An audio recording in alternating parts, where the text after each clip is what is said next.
Hello, welcome back to my channel. നമ്മളിന്ന് ഒരു cup ഗോതമ്പ് പൊടി കൊണ്ട് വളരെ സോഫ്റ്റ് ആയിട്ടുള്ള ഒരു കേക്കാണ് ഉണ്ടാക്കുന്നത്. ഈ ഒരു കേക്ക് ഉണ്ടാക്കാൻ ഓവനോ ബീറ്ററോ കേക്ക് ടിന്നോ ഒന്നും ആവശ്യമില്ല. അപ്പോൾ ആദ്യം തന്നെ നമ്മളൊരു മിക്സിയുടെ ജാർ എടുത്തിട്ടുണ്ട്. അതിലേക്ക് ഒരു മുട്ട പൊട്ടിച്ചൊഴിച്ച് കൊടുക്കുന്നുണ്ട്. അപ്പോൾ റൂം ടെമ്പറേച്ചറിലുള്ള മുട്ട വേണം എടുക്കാൻ. അപ്പോൾ നിങ്ങൾ ഈ ഒരു കേക്ക് ഈവനിങ് ആണ് ഉണ്ടാക്കുന്നതെങ്കിൽ ഫ്രിഡ്ജിൽ വെച്ച മുട്ടയാണെങ്കിൽ രാവിലെ തന്നെ അതെടുത്ത് പുറത്ത് വെക്കണം. ഇനി നമുക്ക് ഇതിലേക്ക് ഒരു അരക്കപ്പ് പഞ്ചസാര ചേർത്ത് കൊടുക്കാം. കൂടെ തന്നെ ഇതിലേക്ക് ഒരു 1/4 കപ്പ് സൺഫ്ലവർ ഓയിൽ കൂടി ചേർത്ത് കൊടുക്കുന്നുണ്ട്. ഇനി ഇതിലേക്ക് ഒരു ഗ്രാമ്പു ചേർത്ത് കൊടുക്കുന്നുണ്ട്. മുട്ടയുടെ ഒരു കുത്തൽ മാറി കിട്ടാനാണ് ഇത് ചേർത്ത് കൊടുക്കുന്നത്. ഇനി ഇതിലേക്ക് ഒരു ടീസ്പൂൺ വാനില എസൻസ് ചേർത്ത് കൊടുക്കുന്നുണ്ട്. ഇനി ഇത് നമ്മൾ ഒരു 30 സെക്കൻഡ് നന്നായിട്ടൊന്ന് അടിച്ചെടുക്കുന്നുണ്ട്.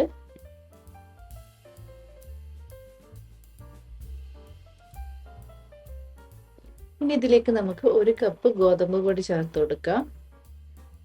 നമ്മൾ പഞ്ചസാരയ്ക്ക് അളന്നെടുത്ത അതേ കപ്പിലാണ് ഗോതമ്പ് പൊടിയും അളന്നെടുക്കുന്നത്. 250 ml കപ്പിൽ ഒരു കപ്പ് ഗോതമ്പ് പൊടിയാണ് ചേർത്തിട്ടുള്ളത്. ഇനി ഇതിലേക്ക് ഒരു 1/4 ടീസ്പൂൺ ബേക്കിംഗ് പൗഡർ ചേർത്ത് കൊടുത്തിട്ടുണ്ട്. ഇനി ഒരു നുള്ളു ഉപ്പ് ചേർത്ത് കൊടുക്കുന്നുണ്ട്. ഇതിൽ നമ്മൾ ബേക്കിംഗ് പൗഡർ മാത്രമേ ചേർത്ത് കൊടുക്കുന്നുള്ളൂ, ബേക്കിംഗ് സോഡ ഒട്ടും ചേർക്കുന്നില്ല. ഇനി ഇതിലേക്ക് നമ്മൾ ഒരു 2 ടേബിൾ സ്പൂൺ പാല് ചേർത്ത് കൊടുക്കുന്നുണ്ട്. തിളപ്പിച്ചാറിയ പാലാണ് ചേർത്ത് കൊടുക്കുന്നത്. പാലും റൂം ടെമ്പറേച്ചറിലുള്ള പാലാണ്. ഇനി ഇതെല്ലാം കൂടി വീണ്ടും നന്നായിട്ടൊന്ന് അടിച്ചെടുക്കണം. അപ്പോൾ ഇതാ നമ്മളെല്ലാം കൂടി നന്നായിട്ടൊന്ന് അടിച്ചെടുത്തിട്ടുണ്ട്. ഈ ഒരു കൺസിസ്റ്റൻസിയിൽ വേണം കേക്കിൻ്റെ ബാറ്റർ ഇരിക്കാൻ. ഇനി നിങ്ങൾ ഉണ്ടാക്കുമ്പോൾ ബാറ്റർ കുറച്ച് തിക്കായി പോവുകയാണെങ്കിൽ കുറച്ചുകൂടി പാല് ചേർത്ത് കൊടുത്താൽ മതി, വെള്ളം ചേർത്ത് കൊടുക്കരുത്. ഇനി നമുക്കിതൊന്ന് ഉണ്ടാക്കിയെടുക്കണം. അപ്പോൾ നമ്മളിന്ന് ഇതുപോലുള്ള സ്റ്റീൽ പാത്രത്തിലാണ് കേക്ക് ഉണ്ടാക്കാൻ പോകുന്നത്, കേക്ക് ടിന്നിലല്ല. നമ്മൾ സാധാരണ കേക്ക് ഉണ്ടാക്കുമ്പോൾ ചെയ്യുന്നത് പോലെ ആദ്യം തന്നെ ഇതിലേക്ക് കുറച്ച് ബട്ടറോ അല്ലെങ്കിൽ സൺഫ്ലവർ ഓയിലോ ഇതുപോലെ ബ്രഷ് ചെയ്ത് കൊടുക്കുക. അപ്പോൾ ഞാനിപ്പോൾ സൺഫ്ലവർ ഓയിലാണ് പുരട്ടി കൊടുത്തത്. ഇനി ഇതിലേക്ക് കുറച്ച് ഗോതമ്പ് പൊടി ഇട്ട് കൊടുത്ത് മൊത്തത്തിലൊന്ന് തട്ടിയെടുക്കുക. അപ്പോൾ 1 കപ്പ് ഗോതമ്പ് പൊടി വെച്ച് എനിക്ക് ഇതുപോലെ 3 സ്റ്റീൽ പാത്രത്തിൽ കേക്ക് ഉണ്ടാക്കിയെടുക്കാൻ പറ്റിയിട്ടുണ്ട്. അപ്പോൾ നമ്മൾ 3 പാത്രത്തിലും ഇതുപോലെ ഗോതമ്പ് പൊടി സ്പ്രെഡ് ചെയ്ത് കൊടുത്തിട്ടുണ്ട്. ഇനി നമുക്കിതിലേക്ക് കേക്ക് ബാറ്റർ ഒഴിച്ചു കൊടുക്കാം. കേക്ക് ബാറ്റർ ആ ഒരു പാത്രത്തിൽ മുഴുവനായിട്ട് അങ്ങ് ഒഴിച്ചു കൊടുക്കാൻ പാടില്ല. ആ ഒരു പാത്രത്തിൻ്റെ അരഭാഗം വരെ മാത്രമേ ഒഴിച്ചു കൊടുക്കാൻ പാടുള്ളൂ. അപ്പോൾ നമ്മൾ 3 പാത്രത്തിലും കേക്ക് ബാറ്റർ ഒഴിച്ചു കൊടുത്ത് കഴിഞ്ഞു. ഇനി ഇത് നമുക്കൊന്ന് വേവിച്ചെടുക്കണം. അപ്പോൾ നമ്മളിന്ന് ഓവനിലല്ല, ഇതുപോലൊരു പാത്രത്തിലാണ് കേക്ക് ബേക്ക് ചെയ്യാൻ പോകുന്നത്.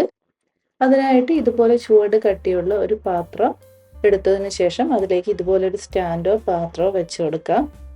എന്നിട്ട് ഇത് ആദ്യം തന്നെ ഒരു 15 മിനിറ്റ് മീഡിയം ഫ്ലെയിമിലിട്ട് പ്രീഹീറ്റ് ചെയ്യണം.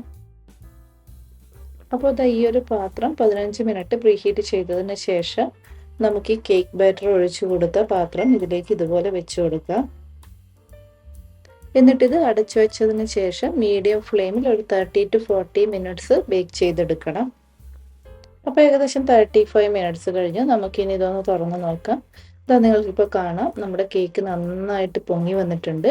നമ്മൾ ഈ ഒരു പാത്രത്തിൽ പകുതി മാത്രമേ ബാറ്റർ ഒഴിച്ചു കൊടുത്തിട്ടുള്ളൂ. പക്ഷെ ഇപ്പോൾ കേക്ക് നന്നായി പൊങ്ങി വന്ന് ആ പാത്രം മുഴുവനായിട്ടും ആയിട്ടുണ്ട്. ഇനി ഇതിൻ്റെ ഉള്ളൊക്കെ വെന്തോ എന്നറിയാൻ ഇതുപോലൊരു ടൂത്ത് പിക്ക് വെച്ച് ഒന്ന് കുത്തി നോക്കിയാൽ മതി. അപ്പോൾ ഇത് ടൂത്ത് പിക്കിൽ ഒന്നും തന്നെ ഒട്ടിപ്പിടിക്കുന്നില്ല. അപ്പോൾ നമ്മുടെ കേക്കിൻ്റെ ഉൾഭാഗമൊക്കെ നന്നായി വന്നിട്ടുണ്ട്. ഇനി നമുക്ക് സ്റ്റൗ ഓഫ് ചെയ്ത് ഈ കേക്ക് ഒന്ന് ചൂടാറാൻ വെക്കാം. അപ്പോൾ ഇത് ഏകദേശം ചൂടാറിയിട്ടുണ്ട്. ഇനി നമുക്കിതൊന്ന് ഡിമോൾഡ് ചെയ്തെടുക്കണം. അപ്പോൾ കത്തി വെച്ച് സൈഡൊന്നും അടർത്തിയെടുക്കേണ്ട ആവശ്യമില്ല. കൈവച്ച് ഇതുപോലെ അങ്ങ് ചെയ്ത് കൊടുത്താൽ തന്നെ കേക്ക് നമുക്ക് വിട്ട് കിട്ടും. നന്നായിട്ട് തണുത്തതിന് ശേഷം മാത്രമേ കേക്ക് ഇതുപോലെ ഡിമോൾഡ് ചെയ്തെടുക്കാൻ പാടുള്ളൂ, അല്ലെങ്കിൽ അത് പാത്രത്തിലൊക്കെ ഒട്ടിപ്പിടിക്കും. അപ്പോൾ ഇതാ നമ്മൾ കേക്ക് നമ്മുടെ പാത്രത്തിൽ നിന്ന് ഡിമോൾഡ് ചെയ്തെടുത്തിട്ടുണ്ട്. അപ്പോൾ ഇത് നല്ല കറക്റ്റായിട്ട് നമ്മുടെ കപ്പ് കേക്കിൻ്റെ ഒക്കെ ഒരു മോഡലിൽ ഉണ്ടാക്കിയെടുത്തിട്ടുണ്ട്. അപ്പോൾ നമ്മുടെ കേക്ക് ഇവിടെ റെഡി ആയിട്ടുണ്ട്. നമുക്ക് വൈകുന്നേരം ചായക്കൊക്കെ ഉണ്ടാക്കാൻ പറ്റിയ നല്ല അടിപൊളി കേക്കാണിത്. ഇത് നമുക്ക് ഉണ്ടാക്കി ഇതുപോലെ കുറച്ച് ദിവസമൊക്കെ സ്റ്റോർ ചെയ്ത് വെക്കാവുന്നതാണ്. ഒട്ടും തന്നെ കേടായി പോകില്ല. അപ്പോൾ കപ്പ് കേക്കൊക്കെ കഴിക്കാൻ ഇഷ്ടമുള്ള കുട്ടികൾക്ക് ഇടയ്ക്ക് ഇതുപോലെ ഉണ്ടാക്കി കൊടുക്കുകയാണെങ്കിൽ വളരെയധികം ഇഷ്ടപ്പെടും. നമ്മളിതിൽ ബേക്കിംഗ് സോഡ ഒട്ടും തന്നെ ചേർക്കുന്നില്ല, ബേക്കിംഗ് പൗഡർ മാത്രമേ ചേർക്കുന്നുള്ളൂ. എന്നിട്ട് നല്ല പഞ്ഞി പോലത്തെ കേക്ക് ഉണ്ടാക്കിയെടുത്തിട്ടുണ്ട്. അപ്പോൾ നമുക്കൊന്ന് കട്ട് ചെയ്ത് നോക്കാം. ഉള്ളൊക്കെ നല്ല പെർഫെക്റ്റ് ആയിട്ട് വന്നിട്ടുണ്ട്. അപ്പോൾ നിങ്ങളും ഈ ഒരു റെസിപ്പി ഉണ്ടാക്കി നോക്കണം. എന്നിട്ട് അഭിപ്രായങ്ങൾ കമൻറ്റ് ചെയ്ത് അറിയിക്കണം. ഈ ഒരു വീഡിയോ ഇഷ്ടപ്പെട്ടാൽ ലൈക്ക് ചെയ്യാനും ഷെയർ ചെയ്യാനും കമൻറ്റ് ചെയ്യാനും മറക്കരുത്. വീണ്ടും പുതിയ റെസിപ്പിയുമായി അടുത്ത വീഡിയോയിൽ കാണാം. അതുവരേക്കും ബൈ ബൈ.